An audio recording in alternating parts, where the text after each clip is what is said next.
Telugu Desam party, BJP, Janasena కలిసి ఆంధ్రప్రదేశ్లో పోటీ చేసి మొన్న గెలిచిని 164 స్థానాలతో కూటమి ప్రభుత్వం నడుస్తోంది.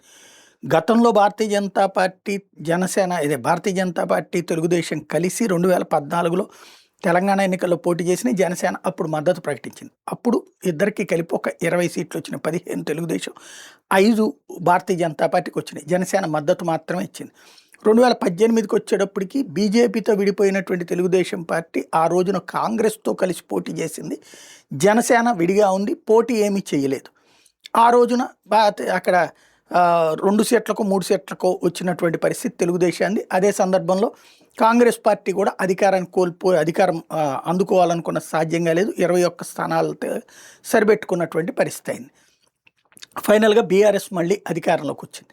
2023లో జరిగినటువంటి ఎన్నికల్లో కాంగ్రెస్ పార్టీ ఒంటరిగా పోటీ చేసింది, కమ్యూనిస్టులు సిపిఐతో కలిసి పోటీ చేసింది.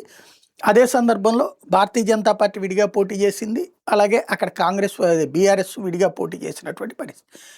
కాంగ్రెస్ పార్టీ అధికారంలోకి వచ్చింది, సిపిఐ మద్దతుతో వచ్చినటువంటి. అయితే తెలుగుదేశం పార్టీ వాళ్ళు ఆంధ్రాలో తెలుగుదేశం, జనసేన, బీజేపీ కలిసి పొత్తు పెట్టుకున్న, తెలంగాణలో మాత్రం కాంగ్రెస్ జెండా భుజాన వేసుకుని రేవంత్ రెడ్డి మావాడు, రేవంత్ రెడ్డి తెలుగుదేశం నుంచి వెళ్ళినటువంటి వాడు కాబట్టి అంటూ అంతకుముందు 2018లో ఏదైతే కాంగ్రెస్తో కలిసి పోటీ చేసామో ఇప్పుడు విడిగా అయినా సరే ఇక తెలుగుదేశం పోటీ చేయకపోతే రేవంత్ రెడ్డి గెలుస్తాడన్నటువంటి ఉద్దేశంతో రేవంత్ రెడ్డికి మద్దతుగా తెలుగుదేశం జెండాలతో ఈవెన్ గాంధీ భవన్లో కూడా పెట్టడం, అట్లాగే ఖమ్మం లాంటి చోట్ల ఎక్కడికి రేవంత్ రెడ్డి పోయినా తెలుగుదేశం జెండాలు కూడా కాంగ్రెస్ జెండాలతో కలిపి జట్టు కట్టడం, అది కాస్త విజయం సాధ్యమైనటువంటి పరిస్థితి. ఇప్పుడు తెలంగాణలో ఇక్కడ ఉన్నటువంటి ఆ తర్వాత జరిగిన ఎన్నికల్లో ఇక్కడ ఆంధ్రప్రదేశ్లో వచ్చేటప్పటికి ఇలా 3 పోటీ చేశారు. కాంగ్రెస్ విడిగా పోటీ చేసింది. ఇక్కడ 0 అయినటువంటి పరిస్థితి చూసాం. అయితే ఇప్పుడు అక్కడ పరిణామాలు కొత్త కాన్సెప్టు రూపుదాల్చుతున్నాయి అన్నమాట.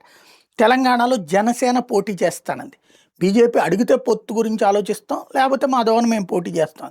బీజేపీ మేము అడగము, దాంతో పొత్తు పెట్టుకోము అన్నటువంటి విషయం తేల్చి చెప్పింది. ఇప్పుడు మరి తెలుగుదేశం ఏం చేస్తుంది? అక్కడ పోటీ చేస్తుందా అంటే సైలెన్సే.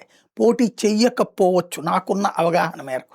ఎందుకు అంటే ఒకటి, రేవంత్ రెడ్డికి బలంగా ఉండాలి అక్కడ. ఇప్పుడు ఓ రకంగా చెప్పాలంటే చంద్రబాబు 2 పరిపాలన జరుగుతున్నట్టుగా ఉంది వాళ్ళకి. ఇప్పుడు తెలుగుదేశం కూడా పోటీ చేస్తే ఖమ్మం లాంటి చోట్ల, నల్గొండ లాంటి చోట్ల, ఇట్లాంటి చోట్ల కొంత కాంగ్రెస్ విజయాల మీద ప్రభావం చూపెడుతుంది. కాబట్టి పోటీ చేయకపోవచ్చు.